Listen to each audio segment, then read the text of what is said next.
다시 한번 우리 주님께 감사하고 우리 모든 교우 여러분들께 감사합니다. 어려운 시절을 우리가 살고 있지만 하나님의 은혜가 있어서 우리가 이곳까지 오게 될 수 있었음을 믿습니다. 그리고 교회를 위해서 기도해 주시고 섬겨 주시고 힘을 보태 주신 모든 교우 여러분 감사합니다. 제가 몇 가지 글을 읽어 드릴 텐데 이것이 무엇에 해당되는 글인지를 잘 생각해 보시기를 바랍니다. 행복감이 증가된다. 부정적인 감정이 약화된다. 부교감 신경이 활성화된다. 긴장이 풀린다. 스트레스가 감소된다. 맥박이 고르고 안정된다. 위장 기능이 좋아진다. 혈액순환이 잘 된다. 체내 독소가 줄어든다.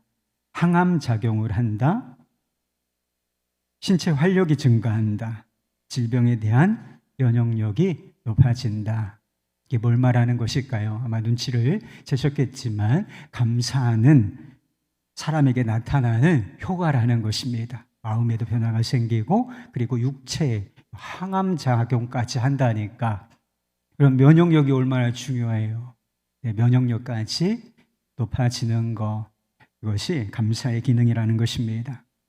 철학자 칼 힐티라고 하는 사람이 있는데 행복론이라고 하는 책에서 감사가 우리에게 어떤 무엇을 선물하는지를 이렇게 얘기한 적이 있어요. 감사하면 젊어지고 감사하면 발전이 있고 감사하면 기쁨이 있다. 감사라고 하는 것은 우리가 돈으로 주고 살 수 없는 것을 할 수 있게 만드는 힘이 있어요. 바로 우리의 삶을 성형할 수가 있습니다. 얼굴만 돈으로 얼굴은 성형할 수가 있죠. 그러나 우리의 삶을 성형하는 것은 감사로 할 수 있다는 것입니다. 우리는 1년에 2번 정도를 감사주일로 지킵니다. 7월 첫 주에 맥주감사주일, 그리고 11월 셋째 주 이렇게 추수감사주일, 2번의 감사주일을 지켜요. 감사주일을 지키는 목적이 무엇이겠습니까? 헌금을 드리라고 하는 것인가? 감사주일에 예물이 빠지면 안 돼요. 주님께서 예물을 드리라고 말씀을 하셨습니다.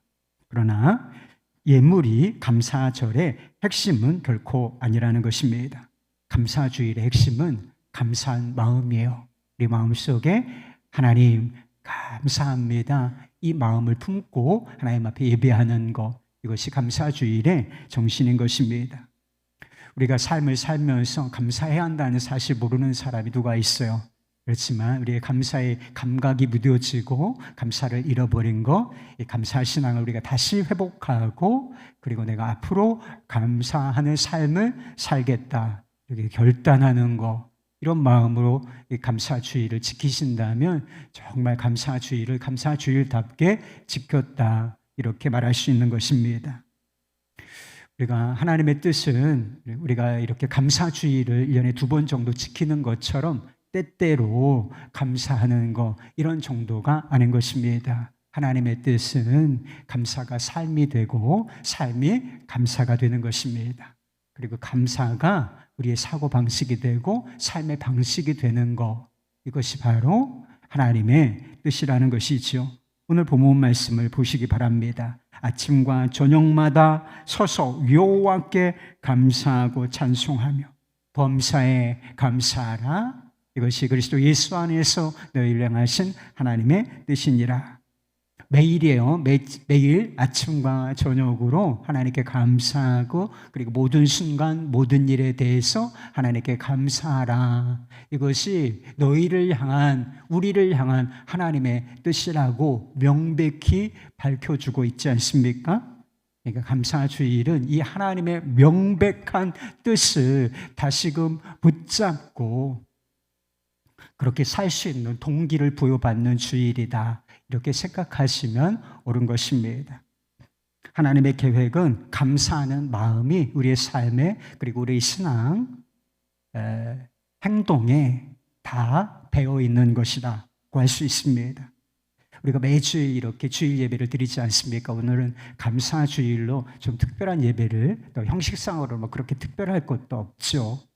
감사주일 예배를 드리지만 감사주일뿐만 아니라 1년에 주일 예배만 52번을 드리고 있지 않습니까?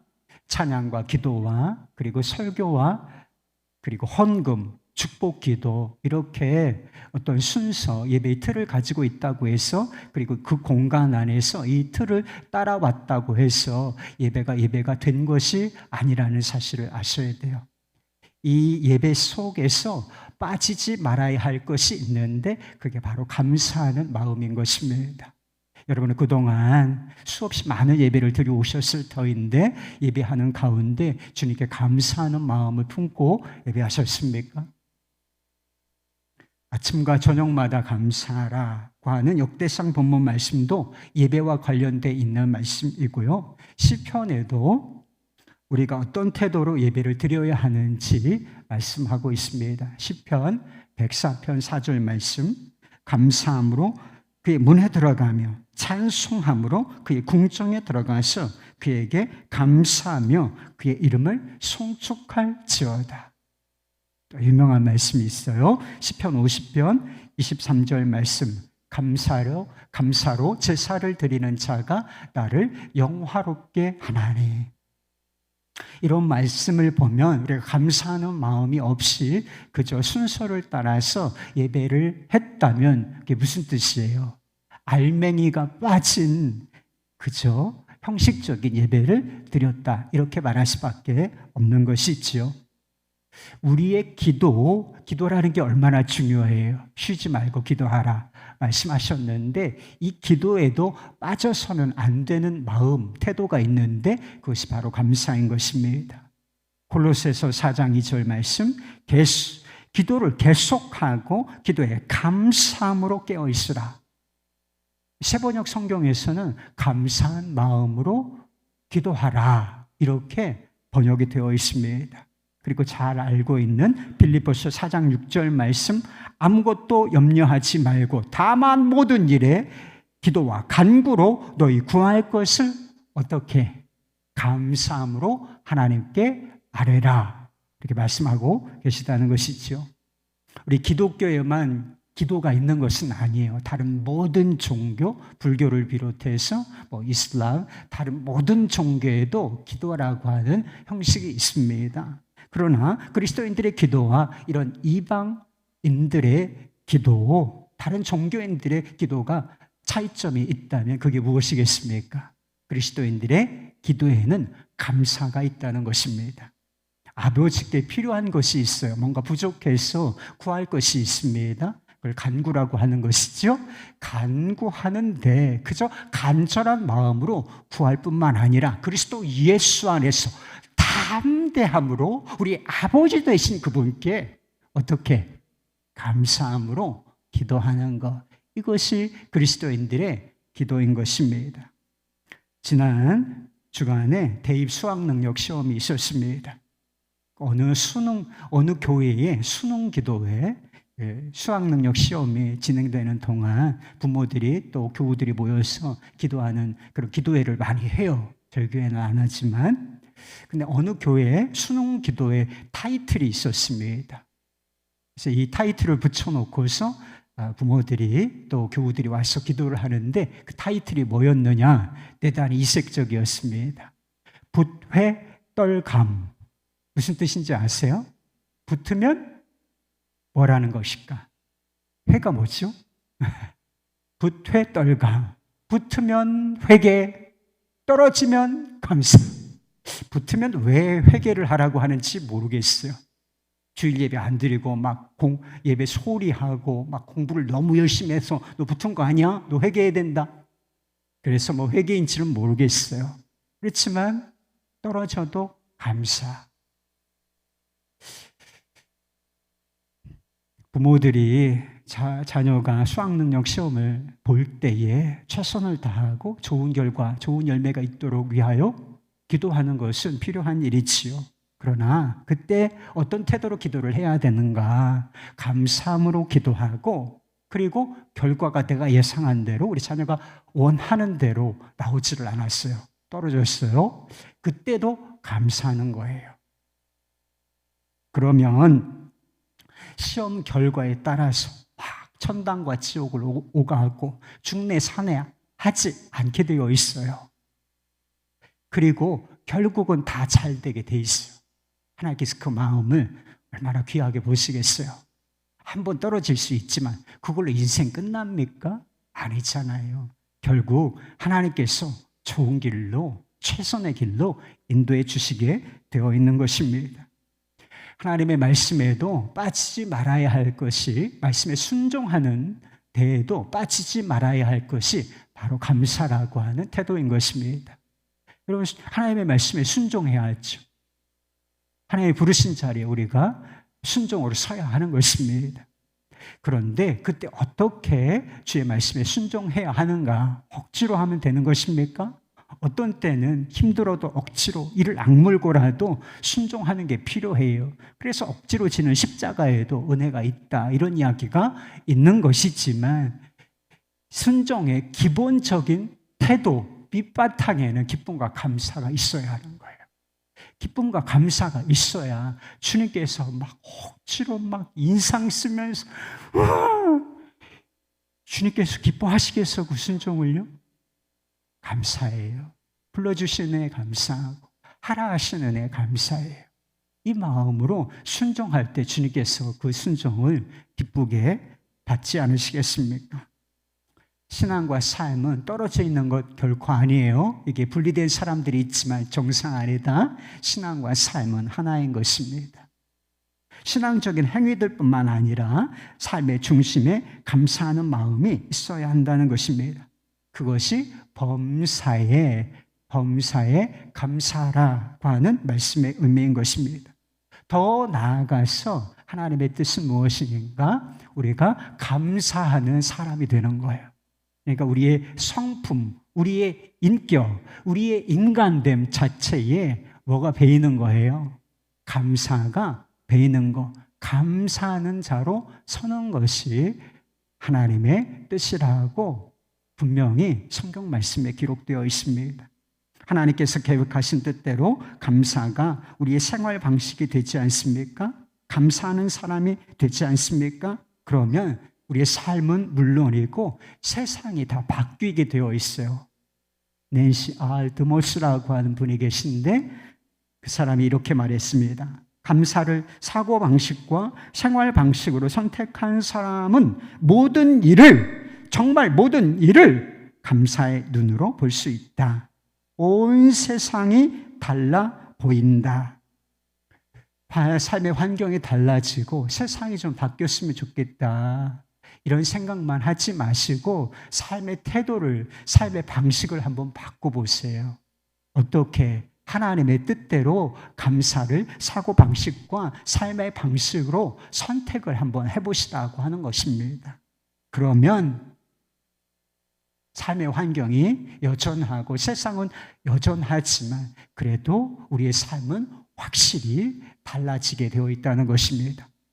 세상에 아무것도 바뀌지 않아도 온 세상이 다르게 보여질 수 있다는 것입니다. 우리가 불행하다고 느끼는 것은 삶의 환경이 어렵기 때문이 아닌 것입니다. 우리가 하나님께서 계획하신 뜻대로 감사라고 하는 것을 사고방식과 생활방식으로 선택하지 않는 불순종이 있죠. 이것을 삶의 방식으로 선택하지 않기 때문에 일어나는 일, 그게 불행이에요. 감사하는 마음이 없이 살면 어떤 결과가 있겠습니까? 감사하지 못하는 것으로 끝나는 게 아니고 우리의 마음은 감사하는 삶, 이거 반대편에 있는 것이 있어요. 그 반대편에 있는 부정적인 쪽으로 우리의 마음과 삶의 방향이 선회하게 되어 있다는 것입니다. 중간 지대가 있는 것이 아니라 감사하지 않으면, 감사하지 못하면 그 반대쪽에 있는 이 부정적인 흐름으로 우리의 삶이 쑥 하고 빠져들어가게 되는데 그것이 불평, 짜증, 분노, 원망, 이쪽으로 삶의 방향이 흐르게 되어 있다라고 하는 것입니다. 출애굽기에 나오는 이스라엘 백성들이 왜 놀라운 은혜를 경험하고도 그들이 어려운 일을 만날 때마다 불평하고 원망하고 울고 불고 했는지 여러분 아세요? 하나님의 은혜가 놀랍고 그들을 구원하신 하나님 역시 함께하고 계신데 그 하나님께 대하여 감사하는 태도를 갖지 못했기 때문에 그 반대편에 있는 이 부정적인 영역으로 그들의 삶이 빠져들어갈 수밖에 없었다는 것입니다. 항상 기뻐하고 쉬지 말고 기도하고 범사에 감사하라. 이런 말씀 아시죠? 너무 유명한 말씀이니까 이 말씀을 모르는 분은 없으실 것입니다. 그런데 실생활에서 여러분 이 말씀에 순종하고 계십니까? 아니 어떻게 항상 기뻐하고 우리의 삶이라는 것이 있는데 어려운 이렇게 좀 쉽지 않은 면이 있는데 어떻게 항상 기뻐하고 쉬지 않고 어떻게 기도하고 범사에 감사할 수 있는가? 그건 그냥 성경에 기록된 것이지 현실과는 너무 거리가 멀어. 그건 안 되는 거 아닌가? 이렇게 생각하는 분들이 있으실 거예요. 그렇죠? 회개하세요. 반대편으로 한번 생각해 보세요. 항상 우울하라, 쉬지 말고 짜증내라, 범사에 불평하라. 이러면 어떨 것 같으세요? 많은 사람이 이렇게 살고 있어요. 감사하지 않으니까 쉬지 않고 항상 우울하고 침울해. 마음에 얼굴에 기쁨이 없어. 항상 짜증해. 왜 이렇게 저 사람 불평이 많지? 이렇게 살아가는 사람들이 부지기수예요, 여러분. 기쁨, 기도, 감사라고 하는 하나님의 뜻을 선택하지 않으면 우리의 삶은 항상 그 반대편, 대단히 부정적인 영역으로 빠져들어간다. 거기에 매이게 된다는 사실을 여러분 절대로 잊으시면 안 되는 것입니다. 디모데후서 3장 말씀에 보면 말세에 대한 징조 그리고 말세를 사는 사람들을 향한 경고의 말씀이 있어요. 3장 2절 말씀, 너는 이것을 알라. 말세에 고통하는 때가 이르러 사람들이 자기를 사랑하며 돈을 사랑하며 자랑하며 교만하며 비방하며 부모를 거역하며 감사하지 아니하며 거룩하지 아니하며 이 부정적인 것들이 막 죄된 것들이 부모를 거역하고 돈을 사랑하고 너무 이기적이고 우리 주변에 다 나타난 것이죠. 사람들이 말세 하는데 말세의 징조가 뭐예요? 그 중 하나가 감사 없이 사는 것입니다. 이게 고통하는 때가 이르렀다라고 하는 뜻이라는 것입니다. 감사하는 마음이 없이 사는 거 그래 별 문제겠나? 아니에요. 대단히 위험한 것이다. 스스로 불행을 자초하며 걸어가는 것이다 라고 하는 사실을 성경 말씀이 다 이야기해 주고 있다는 것입니다. 그렇다면 감사가 생활 방식이 되려면 어떻게 해야 하겠습니까? 우리에게 매일 반복되는 일상이라고 하는 것이 있어요. 잠에서 깨어 일어나고 식사를 하고 그리고 학교에 가서 공부를 하고 또 일터에 나가서 일을 하고 다시 퇴근하여 돌아와서 사랑하는 가족들과 함께 시간을 보내고 그리고 다시 잠에 들고 이런 일상이 대단히 소중한 것이라는 사실 그리고 이 일상 가운데 하나님의 은혜가 짙게 은혜의 향기가 아주 짙게 배어 있다는 사실을 우리가 주목하고 깨닫는 것입니다.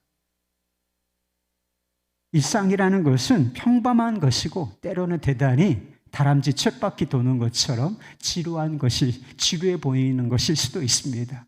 여러분 제가 보통 때 생활 반경이 5km에서 10km를 넘지 않아요. 집에서 교회 갔다가 교회에서 집으로 가고 거의 뭐 이렇게 왔다 갔다 하는데 이 반경이 5km도 되지 않는다. 그리고 제 삶의 패턴이 아침에 새벽 기도하고 또 오전에 출근해서 저녁에 퇴근하기까지 집으로 돌아가기까지 이게 막 계속 그리고 저녁에 가족들과 시간을 보내는 이 시간이 계속 루틴하게 반복되는 가운데 있습니다. 그런데 이게 대단히 소중한 것이라는 거예요. 잘 살펴보면 정말 소중한 것들은 대단히 일상적인 것들이요. 스페셜한 우리가 꿈꾸는 그 무엇이 그게 아니라 정말 소중한 것들은 가까이 있는 거예요. 아주 일상적인 것이 우리에게는 대단히 소중한 것들이다. 여러분, 일도 일상적인 것이죠. 그리고 가족들과의 관계도 일상적인 것입니다. 여러분, 사랑이 이벤트예요? 사랑을 이벤트처럼 해도 되겠습니까? 우리 생일이나 결혼기념일 같은 때 이벤트가 필요하죠. 축하 파티를 하고 선물을 나누어주고 식사 교체를 하고 이런 일들이 필요해요. 그러나 이것보다 더 중요한 것은 일상적인 사랑의 관계라고 하는 것입니다. 일상적인 관계가 너무 소중한 것이다. 당신이 너무 소중해. 우리 딸, 우리 아들 너무 소중해. 우리 부모님 너무 소중하시지. 이것을 깨닫게 해주기 위해서 간헐적으로 1년에 한 번 또는 2번 때때로 이벤트가 필요한 것을 운이라는 것입니다. 이 이벤트가 계속 반복된다. 파티가 계속 반복된다고 한번 생각해 보세요. 그러면 반복되는 이 파티, 그것도 사실은 일상이라는 범주 안으로 들어오게 되어 있는 것이 아니겠습니까? 일상이 진짜 소중한 이유가 있어요. 이 일상이라고 하는 것이 소중한 이유는 거기에 하나님의 은혜가 배어 있기 때문인 것입니다. 우리가 느끼기에 일상은 평범한 것이고 반복적인 것이기 때문에 별 특별한 것이다. 은혜라 이렇게 생각하지 못하는 경향이 있는 것 같습니다.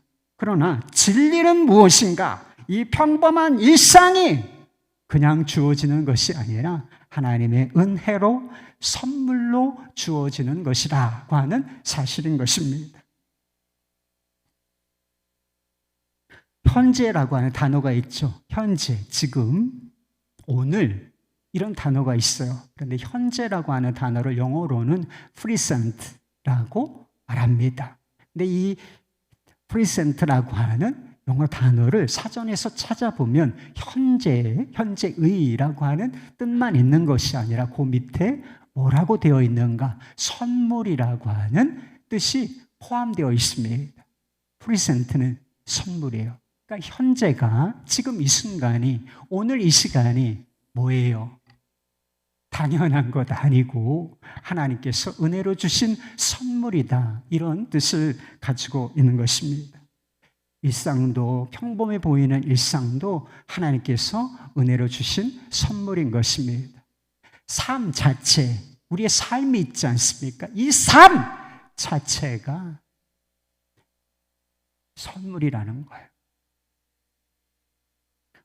우리에게 매일 주어지는 것 같은 일상이 그저 일상적인 것이 아니라는 사실을 깨닫게 되는 순간이 있어요. 여러분, 그런 순간이 여러분에게도 올 수가 있습니다. 그것은 일상이 무너지는 때가 있다는 사실을 보면 알아요.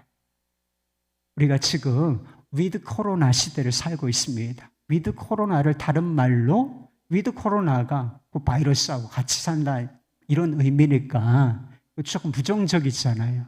그래서 이것을 다른 언어로 순화시켜서 표현하는데 그걸 뭐라고 부르는지 아십니까? 네. 단계적 일상회복이라고, 지금 1단계예요. 단계적 일상회복이라는 표현을 쓰는 것입니다. 마스크를 쓰지 않고 거리를 자유롭게 활보할 수 있는 것, 그리고 자유롭게 학교에 갈 수 있는 것, 공부를 할 수 있는 것, 그리고 직장에 출근하여 마음대로 일할 수 있는 것, 함께 어울려서 식사를 하고 교제를 할 수 있는 것, 그리고 영화관에 가고 공연장에 자유롭게 가서 내가 원하는 문화를 즐길 수 있는 것, 그리고 우리가 이렇게 제한 없이 이 장소에, 한 장소에 모여서 하나님께 예배하고 찬양하고 기도할 수 있는 이 모든 것, 일상이었죠. 그런데 이것이 무너져서 회복이 한 번에 다 회복을 할 수가 없어서 아직 위험 요소가 있기 때문에 회복이 필요하기 때문에 단계적 일상 회복이라고 하는 표현을 쓰는 것입니다. 김영석 교수님이라고 하는 분이 계셔요. 연세대 은퇴 교수님이신데 그분이 100년을 살아보니라고 하는 책을 쓰셨어요. 그런데 이 100년을 살아보니라고 하는 책에 우리가 잘 알고 있는 송기정 손기정 선수에 관한 일화가 나옵니다. 지금은 돌아가셨어요. 손기정 선생이 90세에 돌아가셨는데 돌아가시기 얼마 전에 세무사 사무실에 방문했던 일화가 기록되어 있습니다. 선생이 어느 곳에서 상금을 받아오셨는데 그 상금에 대한 세금을 내기 위하여 그 세금을 좀 계산해 달라라고 하는 그런 목적으로 세무사 사무실을 방문했다는 것입니다. 그래서 세무사가 연세도 많으시고 소득도 지금 없으시니까 이 정도는 세금을 안 내셔도 될 것 같습니다. 이렇게 말씀을 드렸다는 것입니다. 그러면 우리는 어떡하죠? 잘 듣네 하며 돌아 나올 것인데 우리 손기정 선생께서 그렇게 말씀하셨다는 것입니다. 그럴 수는 없지. 내가 그동안 얼마나 많은 혜택을 국가로부터 받고 살아왔는데 세금을 먼저 내야지. 내가 이제 나라를 위해서 도움을 줄 수 있는 것이 아무것도 없어. 이게 마지막이 될지도 모르는데. 그래서 세금을 계산해 드리니까 세금 액수가 나왔어요. 이 정도를 세금으로 내시면 되겠습니다. 그런데 반응이 그런 것이었어요. 고작 그것밖에는 안 되나? 더 낼 수는 없는가? 그래서 세금을 더 많이 낼 수 있는 방법으로 계산을 해서 선생님 이것을 내시면 되겠습니다. 늘려줬어.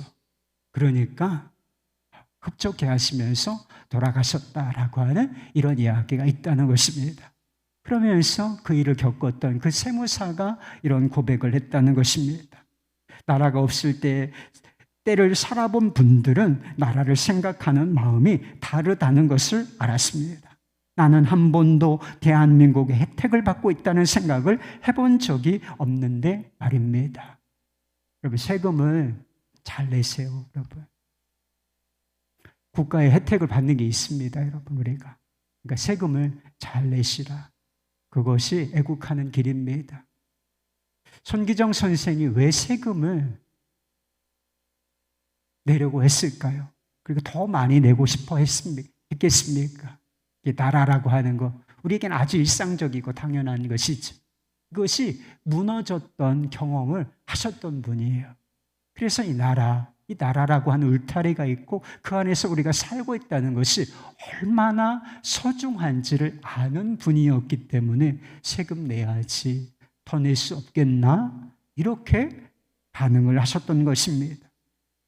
나라가 무너지지는 않는다고 할지라도 모든 사람에게, 여기 있는 사람 단 한 사람도 예외 없이 일상이 무너지는 결정적인 순간이 온다는 사실 여러분 알고 계세요? 그것이 바로 죽음이라고 하는 것입니다. 만약에 여러분의 삶이 단 일주일만 남았다라고 한번 가정을 해보십시오. 우리가 다 사실 시한부 디데이를 받아놓고 사는 사람들이에요. 천년 만년 살 사람이 누가 있어요? 다 디데이를 받아놓고 시한부를 살지만 그 날짜가 언제일지를 모르는 것일 뿐이지요. 그런데 그 날짜가 단 일주일만 남았다고 여러분 한번 생각해 보세요. 하루가 왔어요. 그 하루가 예전 하루 같을 것 같으세요? 아니에요. 그 하루, 새롭게 허락받은 그 하루가 너무나 소중하게 느껴질 것이 분명합니다. 그리고 그 하루 동안 사랑하는 사람들의 얼굴을 보고, 내 자식의 얼굴을 보고, 내 아내의 얼굴을 보고, 남편의 얼굴을 보고, 부모님의 얼굴을 본다. 그와 대화를 나누고 그와 함께 시간을 보낸다. 이게 너무나 소중하다는 사실을 여러분 알게 될 거예요. 그것이 너무나 감사한 일이다라고 하는 사실을 분명히 깨닫게 될 것입니다. 일상적인 것들은, 제가 말씀드린 일상적인 것들은 다른 사람들도 다 누리고 사는 것이 아니냐, 그래서 특별하게 감사할 것은 아니지 않나, 이렇게 생각하는 사람이 있을 수는 있어요. 그래요. 내가 누리고 사는 모든 것, 다른 사람도 다 누리고 사는 것일 수도 있고, 특별히 불신자까지를 포함해서 다 이 평범한 삶을, 일상을 다 누리고 사는 것일 수 있습니다. 그러나 우리가 알지 못하는 것이 있어요. 사실은 모든 사람이 다 누리는 것 같은 이것, 새로운 하루를 허락받고 사랑하는 사람과 교제를 하고 일터에 나가서 일을 하고 공부를 하고 다시 집으로 돌아와서 삶을 마무리하고. 근데 이게 다 누리는 건 아니라는 거예요. 이 일을 다 누리는 것은 아니고, 그리고 다른 사람들이 다 누린다고 해서 그것이 은혜가 아닌 것은 아니라고 하는 사실이요. 제가 딸이 셋인데 어느 날 한날 1시에 그리고 똑같은 선물이요. 선물에 차이가 없어요. 똑같은 선물 3가지를 준비해서 첫째 딸에게도 선물을 주고 둘째 딸에게도 선물을 주고 셋째 딸에게도 선물을 줬어요. 그러면 똑같은 시간에 똑같은 선물을 받았다고 해서 이 선물을 준 아빠에게 감사하지 않아도 되는 거예요? 그런 건 아니죠. 똑같은 선물을 받고서 감사하는 사람이 있고 감사하지 않는 사람이 있을 뿐인 거예요. 선물은 선물이고 선물에 합당한 반응은 감사라는 것입니다. 한 사람이 시골길을 달리는 기차 안에서 차창 밖을 내다보며 앉아 있었다는 것입니다. 기차가 평야를 지나갈 때마다 그는 아주 멋져라고 외쳤습니다. 영어로는 so wonderful. 차창 밖을 보면서 숲을 지나가는, 평야를 지나가는데 so wonderful. 느낌이 있잖아요. so wonderful 아니고 so wonderful. 기차가 소리를 내며 숲을 가로지를 때도 그는 아주 멋져. so wonderful 이라고 말했습니다. 그는 자기가 보는 모든 것들, 들에서 풀을 뜯는 소들, 담 위에 앉아있는 새들, 또는 그저 평범한 집들, 이런 것들을 놀라운 시선으로 바라보면서 감탄사를 연발했다는 것입니다. So wonderful. 아주 멋져. 곁에서 한동안 그것을 지켜보던 한 사람이 궁금해서 물었다는 것입니다. 선생님, 왜 선생님께서는 모든 것이 그렇게, 선생님께서는 모든 것이 그렇게 멋져 보이는 것입니까? 제가 보기에는 별다를 것이 없는데요. 그 사람이 대답했습니다. 당신이 이해하지 못하는 것은 당연합니다. 보십시오. 저는 날 때부터 시각장애인이었는데 수술을 받아서 이제 볼 수 있게 되었습니다. 그래서 눈에 보이는 모든 것이 그저 놀라울 뿐인 것입니다. 여러분도 눈이 열리셨습니까? 우리가 거듭났다 이런 표현을 쓰잖아요. 육신적인 눈은 다 열렸죠. 그러나 여러분의 시선, 시각도 거듭나셨습니까? 눈이 열리셨나요? 자연스럽고 평범하고 일상적인 것들에 대해서 감사할 수 있는 사람이 누구이겠습니까? 그 가운데 배어있는 하나님의 은혜를 바라보는 눈이 열린 사람. 이게 하나님의 은혜지. 여기 하나님께서 함께 계시지. 라고 하는 은혜의 눈이 열린 사람은 사소하고 평범해 보이는 것들, 자연스러운 것들에 대해서 so wonderful, 아주 멋져, 감사해 라고 할 수가 있다는 것입니다. 일상적인 것들에 대해서 감사하지 못하면 스페셜하고 아주 좋은 일에 대해서도 감사하지 못하게 되어 있습니다. 감사가 삶의 방식이 되지 못한 사람은 오늘 같은 이 추수감사 주일이 기쁜 게 아니에요. 부담스럽고 오히려 피곤하게 느껴질지도 모릅니다. 힘들고 어려운 때 피해갈 수 있는 사람이 누가 있어요? 사실은 한 주간의 삶이 피곤하고 힘들죠. 힘듦은 항상, 어려운 일은 항상 우리 곁에 있는 것입니다. 그런데 감사할 수 있겠습니까? 감사는 꿈에도 꿀 수 없는 상태가 되어버리고 마는 것이지요. 결국 일상의 감사가 없으면 말할 수 없는 은혜를 받고도 배은망덕하게 살다가 삶이 끝나버리게 되는 것입니다. 사실 이것보다 불행한 일은 없어요. 이것보다 고통스러운 일은 사실은 없는 것입니다. 은혜의 바다에 떠 있으면서도 은혜를 보지 못하고 불평과 짜증과 원망과 불행 속에 살다가 삶을 끝내버리고 말았다면 이게 불행한 거지 뭐가 불행한 거예요? 일상에 배어있는 하나님의 은혜를 깨닫고 감사하는 삶을 살려면 어떻게 해야 하겠습니까? 프레드릭 뷰크너라고 하는 분이 계신데 그분이 일상을 굉장히 강조하시는 분이에요. 일상을 주목하라는 거예요. 멈추고 주목하고 귀를 기울이라. 그는 이렇게 말했습니다. 하나님을 사랑한다는 것은, 하나님을 사랑하시죠?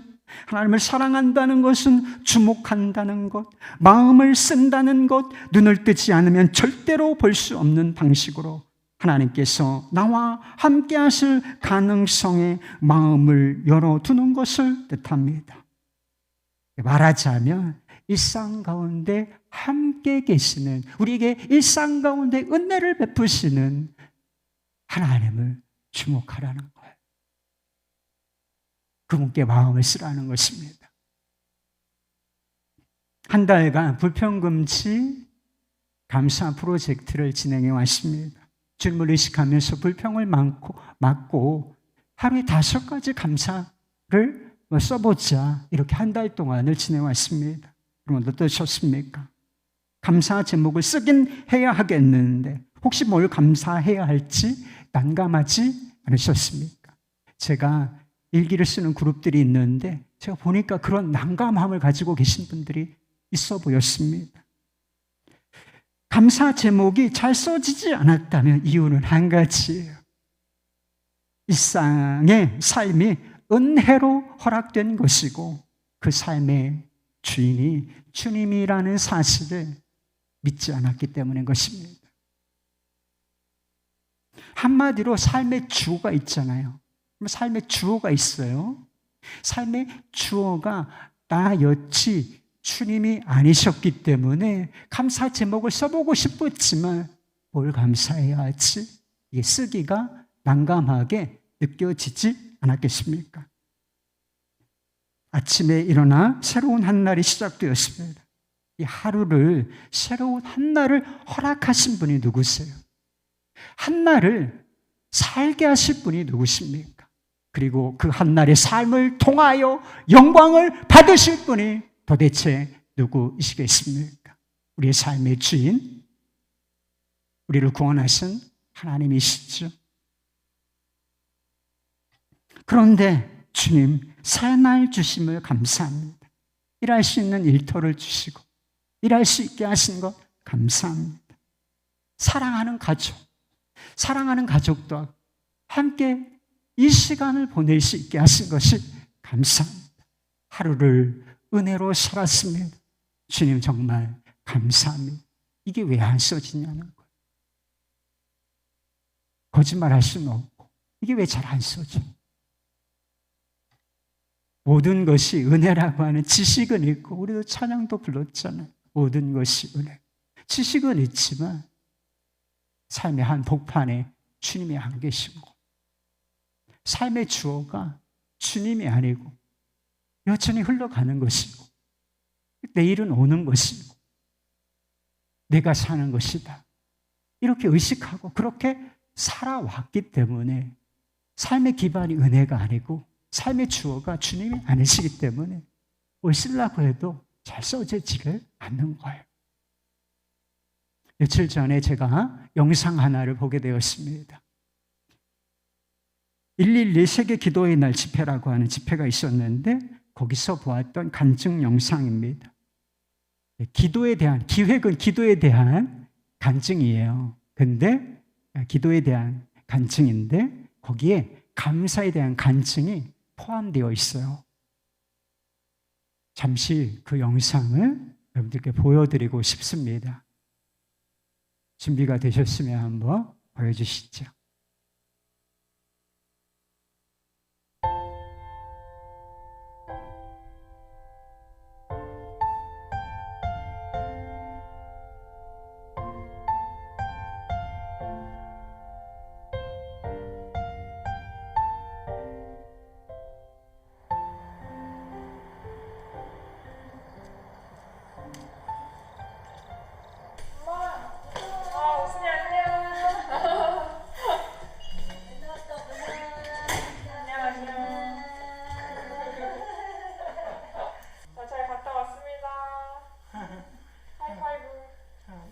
네, 저는 최예지고요. 제 동생은 최우순인데요.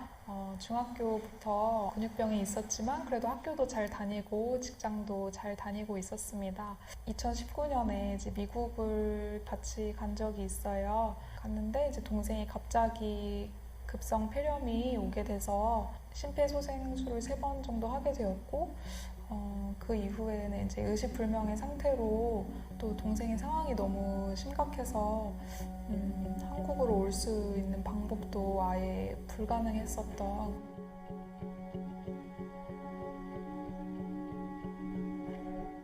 한 달 넘게 있었기 때문에 100만 달러로 10억 원이 넘는 병원비가 있었어요. 위급해지니까 제가 목사님께 기도 부탁을 드렸던 것 같아요.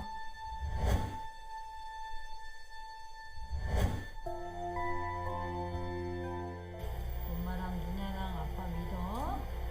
하나님 믿어야지. 유순아 일부러 안 가는 거 아니잖아, 그렇지? 유순이 갈 때 갈 거야, 알았지? 유순이 갈 때 갈 거야. 보험이 승인이 나게 됐어요. 네.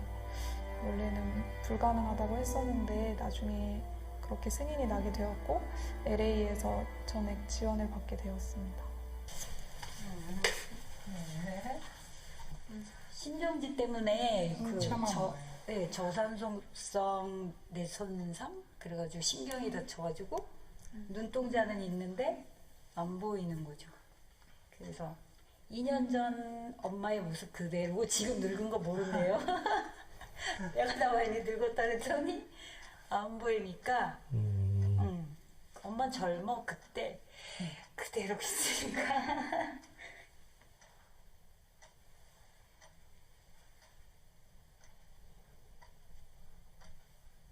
아까 그 말 하면서 좀 그랬었어요. 늘 감사하죠.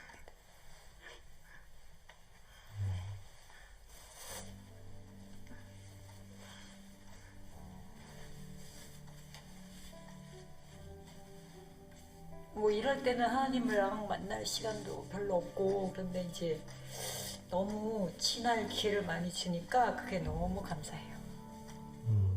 2년 만에 교회 처음으로 문을 넘어갔는데 너무 감사했어요. 그러니까 옛날에는 원래 움직이기도 힘들다고 해서 내가 교회를 갈 수 있을까 했었는데 처음으로 2년 만에 이제 교회 문을 넘으니까 왜요? 교회 가서 뭐가 하고 싶으셨는데? 일반 예배 보는 거랑 기도를 할 수 있어서 뭐 기도는 아무 데서나 할 수 있긴 하지만 교회에서 하면 좀 더 마음도 평안하고 계속 찬양도 나오니까 이게 너무 좋아서 꼭 가고 싶었는데 이번에 저에 대한 기도하고 친구들 한 명 한 명 이름 부르면서 기도하고 열방 나라들 이름 불러가면서 맨날 기도하거든요. 그런 기도 했어요. 제가 중보 기도로 인해서 또 우순이와 또 저희 가족을 살려주신 것을 너무나 분명하게 경험했기 때문에 그 이후에도 저도 그 받은 기도와 사랑을 흘려보내고자 하는 마음이 생겼습니다. 같이 함께 기도하면서 열방을 위한 기도도 더 할 수 있게 되었습니다. 여러분은 영상을 보시면서 뭘 느끼셨습니까? 심정지가 왔어요. 산소가 공급되지 않아서 뇌세포가 손상돼서 눈이 있지만 보지를 못하는 상태가 되었습니다. 그 상황을 가족들이 지켜보면서 함께 살고 또 보호해야 하는, 보살펴야 하는 이 상황에 있는 가족들, 스페셜하고 아주 좋은 판타스틱한 뭔가 있기를 기대하는 사람들의 시각으로만 본다면 이 가족들에게 감사할 게 뭐가 있습니까? 불평과 원망 속에서 살지만 않아도 잘 하시는 것이다. 그렇게 생각할 수 있는 그런 가족들 아니겠습니까? 그런데 여러분 이 영상에서도 보셨겠지만 감사하는 나. 기도 간증인데 감사한다는 이야기가 반복적으로 이렇게 고백되는 것을 보고 있습니다. 사랑하는 이 아들, 내 동생 살려주신 것이 너무 감사해요. 그럼 이 친구가 뭘 하겠어요? 나가서 지금 일을 할 수도 없고 특별한 활동도 할 수 없는 이 순간 그냥 이 아들이, 내 동생이 곁에 있는 것이 너무 감사해요. 삶의 환경이 어렵고 힘들지만 주님께서 버티고 삶의 길을 열어주시는 것이 너무 감사해요.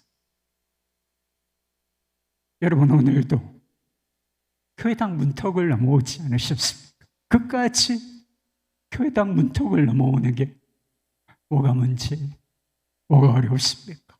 근데 2년 만에 교회당 문턱을 넘어온 거, 여기서 예배하고 기도하는 게 너무 감사하다는 것입니다.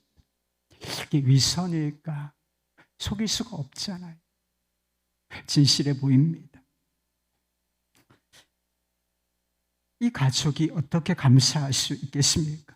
이 가족이 감사할 수 있는 이유는 이 안에, 관계 안에, 삶의, 마음의 중심에 주님이 계시기 때문인 것입니다. 주님께서 삶의 주 살려주셨다. 함께 있게 하신다. 친할 길을 열어주신다. 주님이 주어가 되셨기 때문이 아니겠습니까?